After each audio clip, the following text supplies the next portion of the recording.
And there's a look north, up at Casaloma.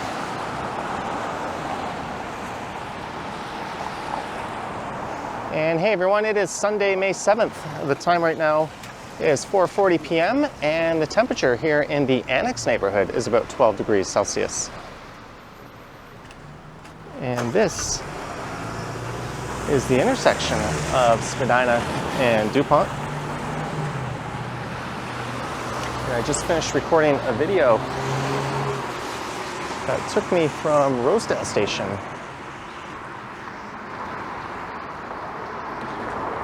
and I made my way along Davenport Road up to Dupont Street and then over to here.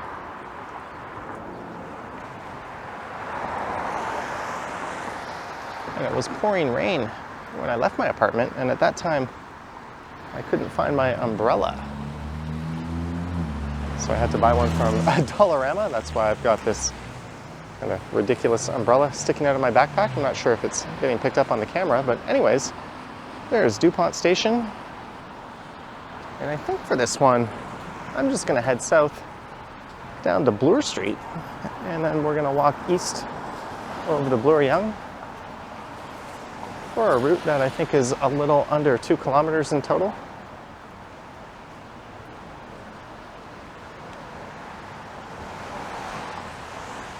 I had it in my mind that I would just come out and record that last one. But with the rain letting up, I don't really have anything to do. Why not? Let's record another one. So this is south on Spadina Road.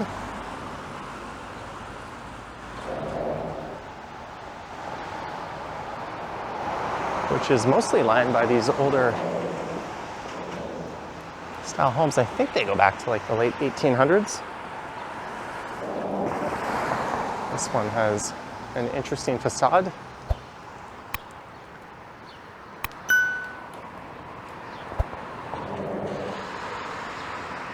cladding is entirely different from the other half of it.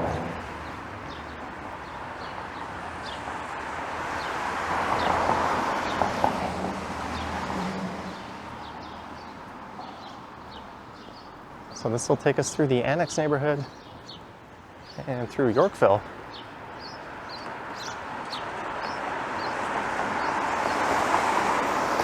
Which are the same two neighborhoods my last walk took me through. Oh well. Different streets, different directions. Now it's not raining.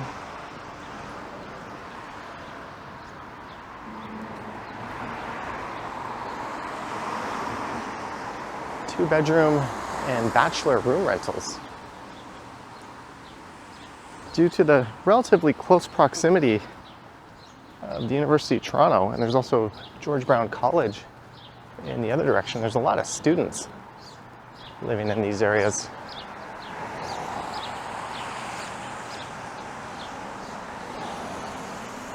And a lot of the homes are sort of divided into student housing and chopped up into different units.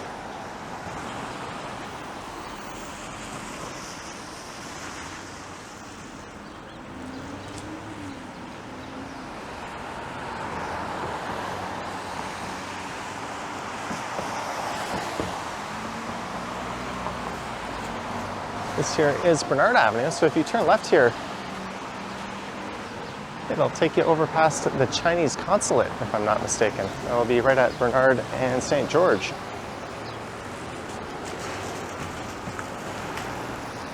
Or if you're walking around with the camera, there'll no doubt be someone paying close attention to you there.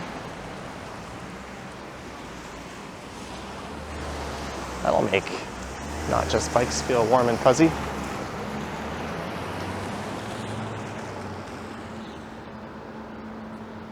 This is the Interval House, the first former shelter in Canada for abused women and their children. Opened its doors on April 1st, 1973, in a nearby house on Spadina Road. At the time, violence against women was seldom discussed. No doubt marking a very important facility.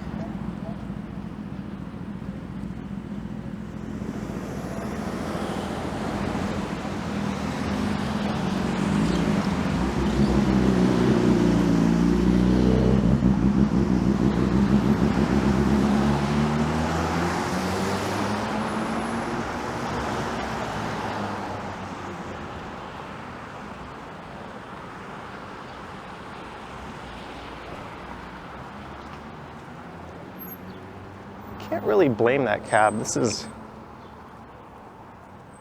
not the best design for those parking spots to be right on the street. That is a retirement residence.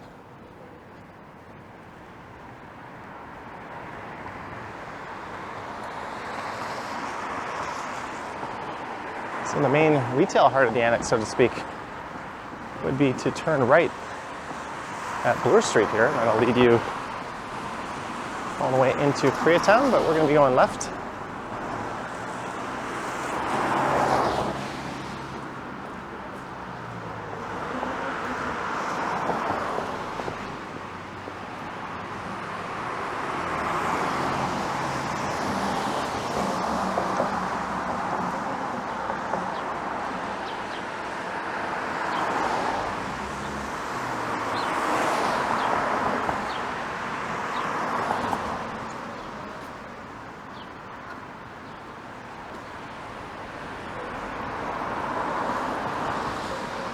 Camden Properties.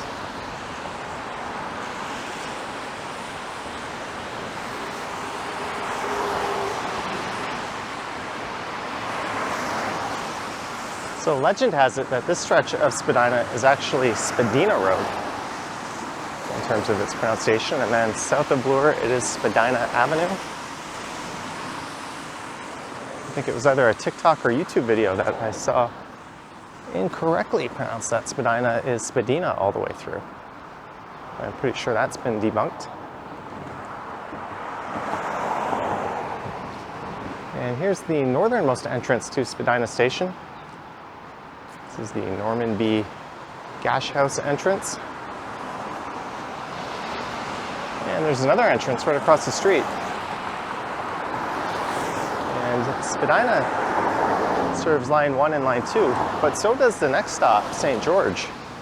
The difference being at St. George, line 1 and line 2 are stacked right on top of each other, so it's literally less than 1 minute to transfer, whereas you have to go on quite a hike to transfer between line 1 and line 2 on Spadina. So if you are making that transfer and you don't care to explore a subway station, just do it at St. George. There used to be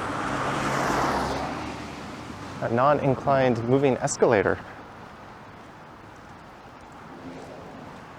But due to maintenance costs, they took that out. So you just have to leg it the whole way.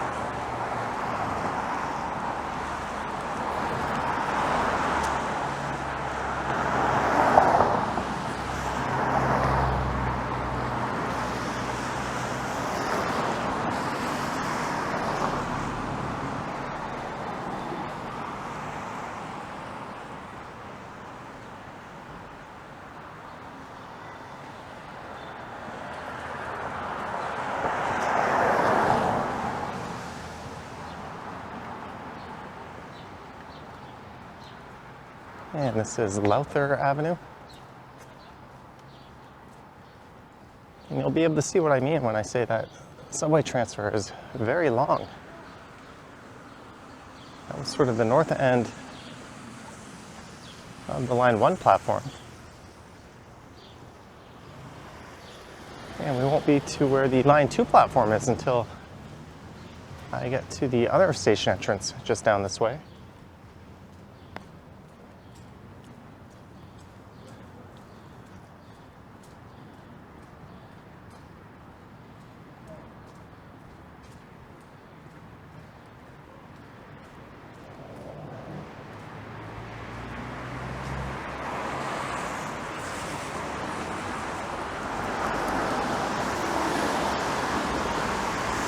Tattle Creek Montessori School.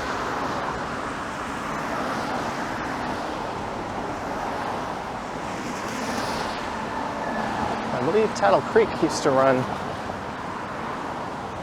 over by Bedford Road, which is well to the east of here. And the other day I did a walk down Spadina, starting from this very spot, actually from right over there across the street, and I went south all the way down through Chinatown.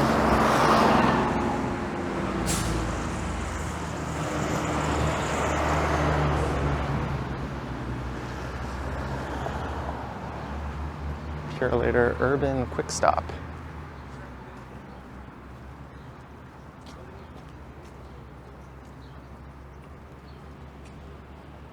There's a public library branch.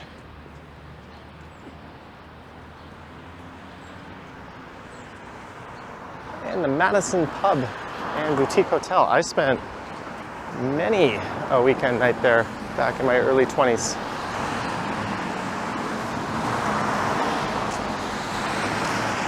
It's pretty much the definition of like a university slash 20-somethings pub.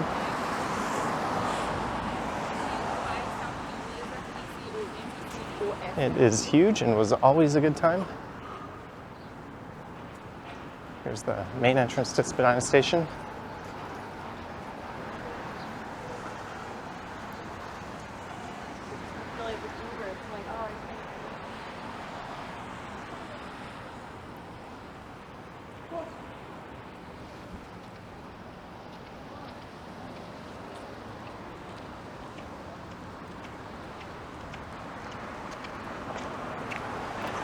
Where the Scotiabank is, it looks like there is a 37-story tower planned. Mostly residential, 366 residences.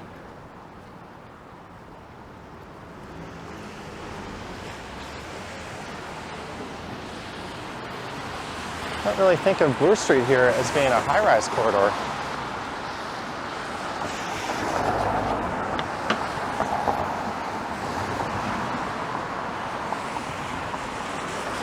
There's a look into the most popular part of the annex. That's a look to the west. And that might explain why these businesses here are dropping like flies. That developer might own this whole block.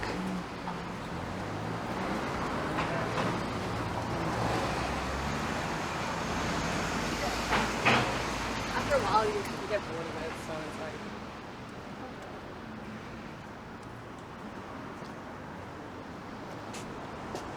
Second cup closed on December 16th, 2022.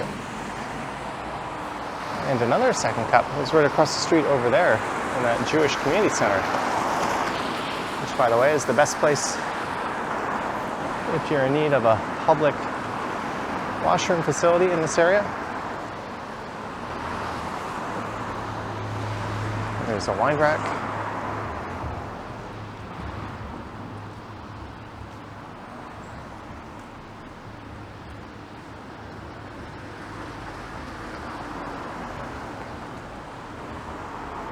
So it is now east along the north side of Bloor Street West.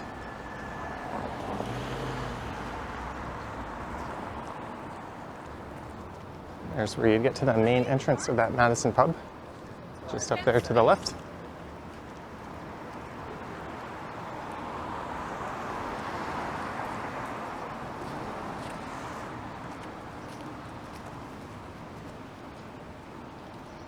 There's UTS,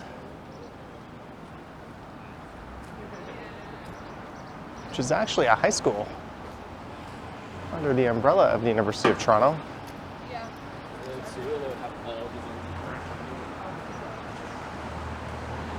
I'm not sure what's going on here. This church has been gutted. It's probably going to be condos or lofts. The revitalization of the Bloor Street United Church and Community Space is underway. Oh, maybe it will reemerge as a church once again.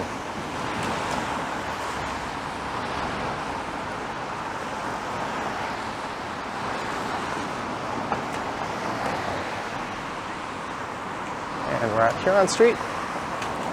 There's the Senator David A. Kroll apartments, which back when I was looking for a place to live in the area was showing up on every bug bed website. There's a very strong do not move there. I spent some time in the 70s as an experimental University of Toronto faculty.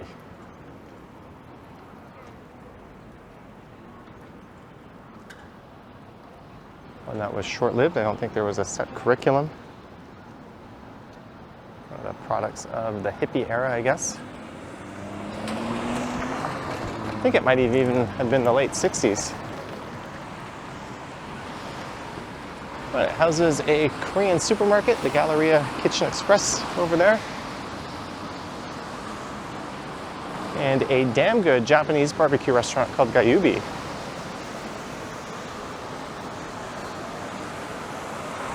There's the Barrie Colts bus. I believe that's an OHL team.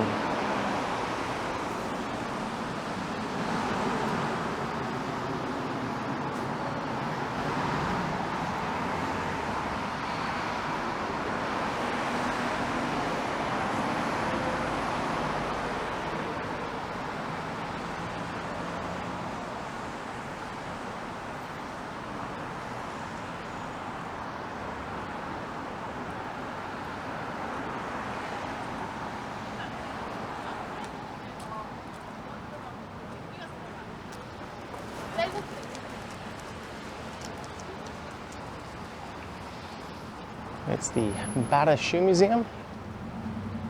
I've only been there once, a long, long time ago. I actually thought it was pretty neat.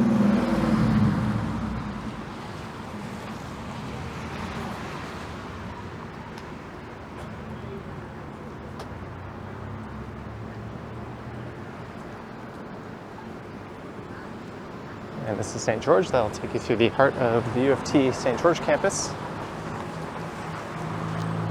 And you can enter St. George Station just there.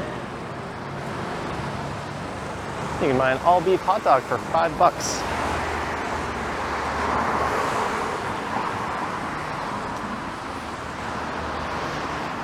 I remember being a kid and they would be $2.50. All things considered, that's not bad considering how much everything else has risen.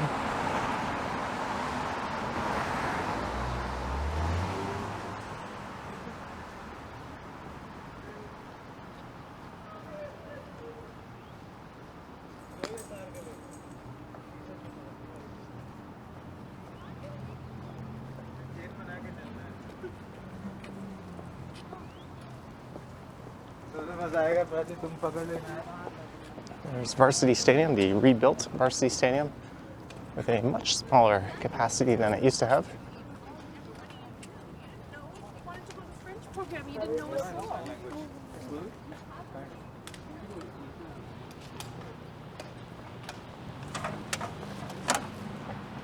The old stadium housed all kinds of international soccer events, even Grey Cup football. That was a rumored site to be the Argos' new home. Back when they were in the market for their own stadium before eventually deciding to move in with Toronto FC and sharing BMO Field.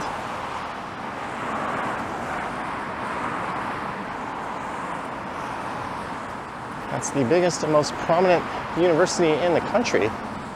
That's its main football stadium. And it's got a smaller grandstand than a number of American high schools have even. I think a big part of that is a lot of the really talented Canadian players end up playing collegiate ball down south.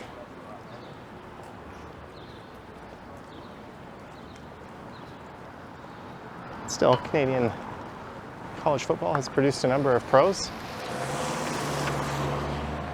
Mostly in the CFL, but there's still a few that made it to the NFL.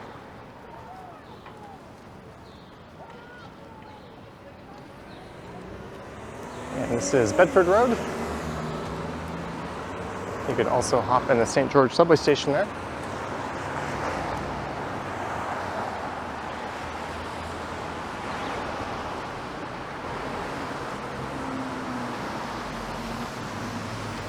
And next to Varsity Stadium is Varsity Arena. And that is where I saw Beck play. I think that was in 1997. Those clings you hear are my umbrella whacking into something. Hopefully I don't hit a person.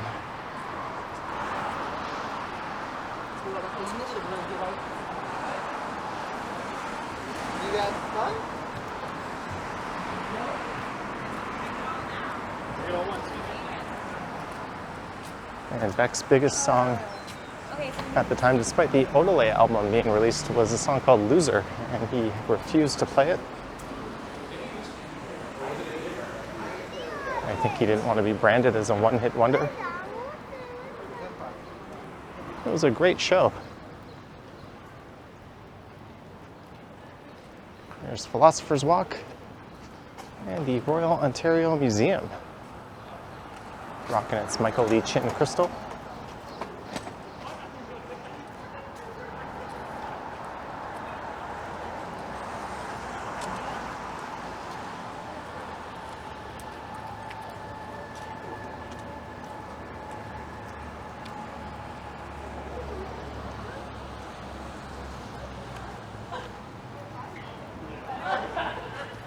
Photo shoot going on.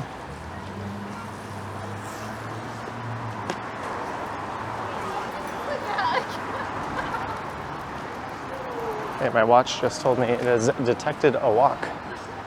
No shit, Sherlock.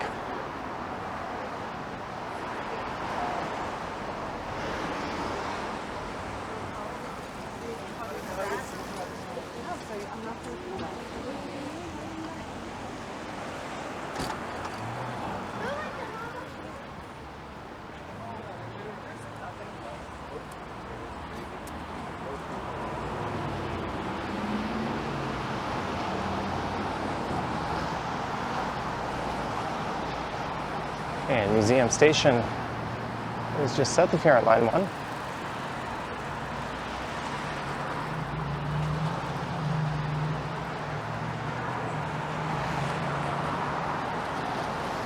And it is 5 p.m. on a Sunday, so I think a lot of the retailers might be closing up about now along this stretch of Bloor.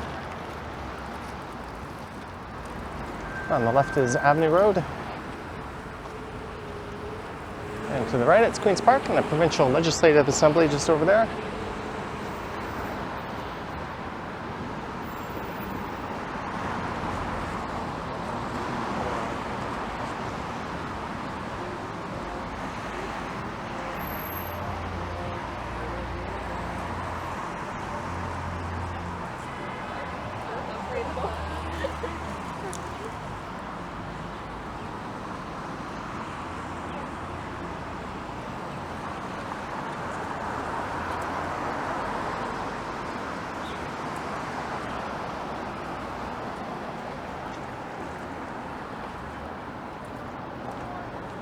Oh, Baton is open.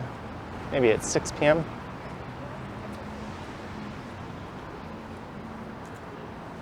Wonder what they would say if I rocked into Tiffany. I feel like I might not own anything as expensive as your cheapest item.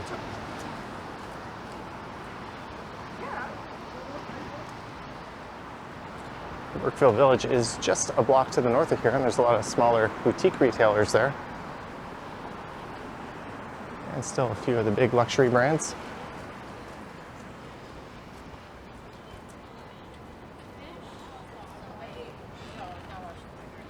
Yeah.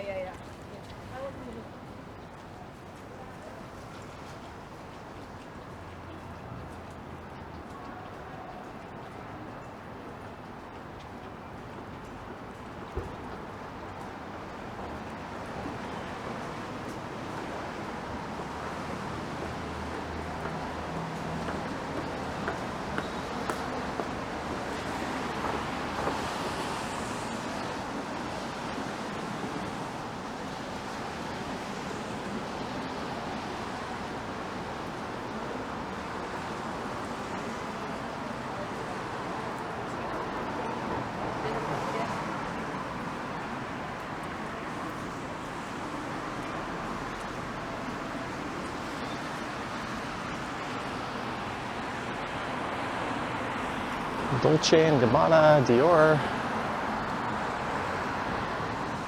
A carcass left over from a pottery barn. I imagine whoever moves into that, as my umbrella wax the lamppost will have to do. Or put a whole new facade on that building.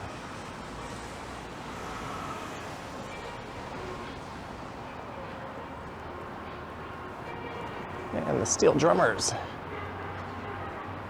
Often there's two of them on opposite sides of Bay and Bloor coming up, can be heard.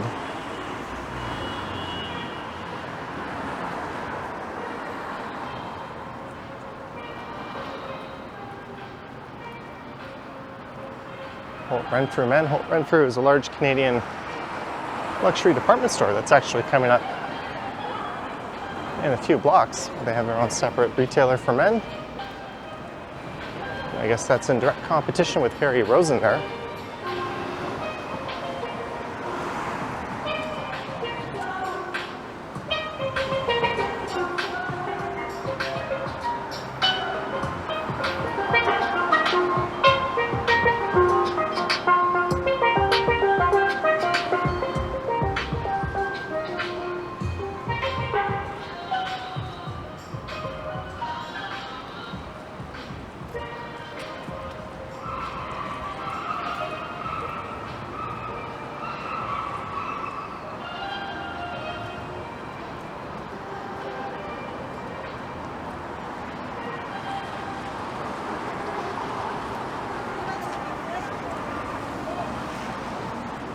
There's Bay and Bloor, which briefly flirted with being a scramble crossing intersection. The city launched 3 trials at Yonge and Dundas, Yonge and Bloor and Bay and Bloor, and they decided that the pedestrian traffic didn't warrant the scramble at Bay and Bloor, but they kept it at the other 2 spots, fortunately.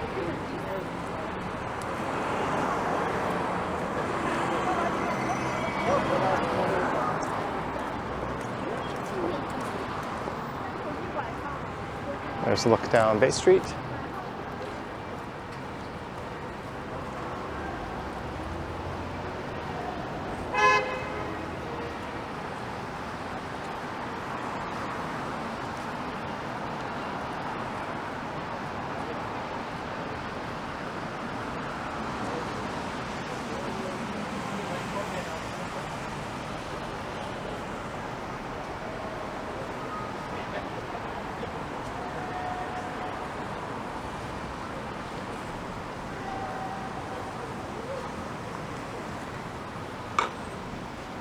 Clank.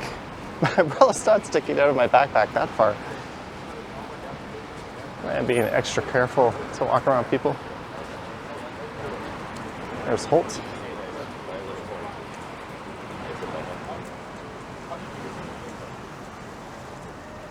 The luxury department market got a little crowded recently with Nordstrom opening up and their discount Nordstrom rack.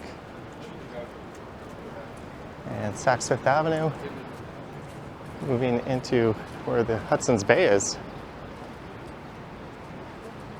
And I guess something had to give, and Nordstrom announced they were pulling out of the Canadian market. And their big store just up ahead is closing.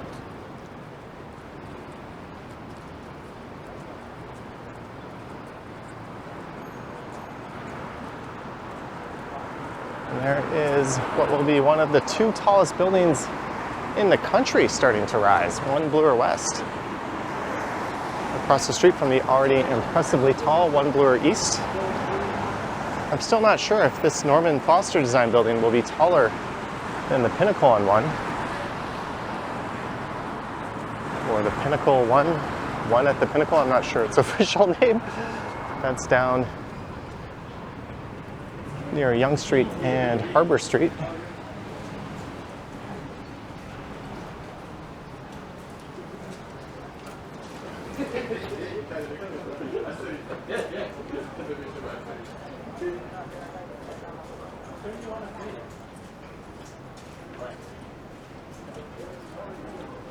Speaking of scrambles, I'm just going to miss this one.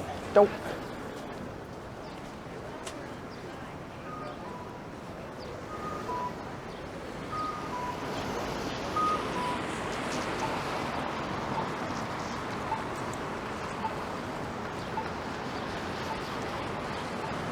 There's a Woodle. It looks like Charlie. Maybe it's not a Woodle, but it's similar.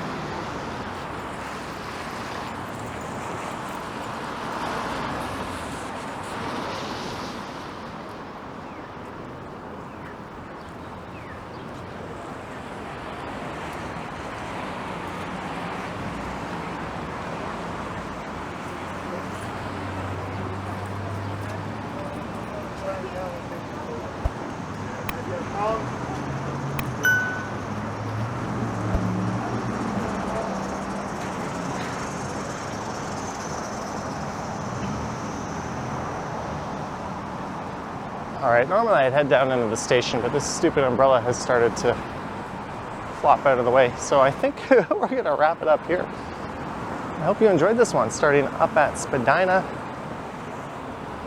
and Dupont, heading down Spadina to Bloor Street, and then along Bloor Street through the Annex and Yorkville, over to here at Yonge Bloor. There's this jackass illegally parks in the bike lane. It's okay, they got their park anywhere lights on. That makes it acceptable, of course. Anywho, let me know your thoughts and comments down below. If you wish to support the channel, there's links to my Patreon and YouTube channel membership in the description. I have an Instagram account at Johnny Strides, and there is a super thanks button appearing below the video if you wish to say thanks that way. And don't forget to like, thumbs up, subscribe, all that jazz. Or not. Anywho, thanks for watching, and I will catch you on the next one. Yoink.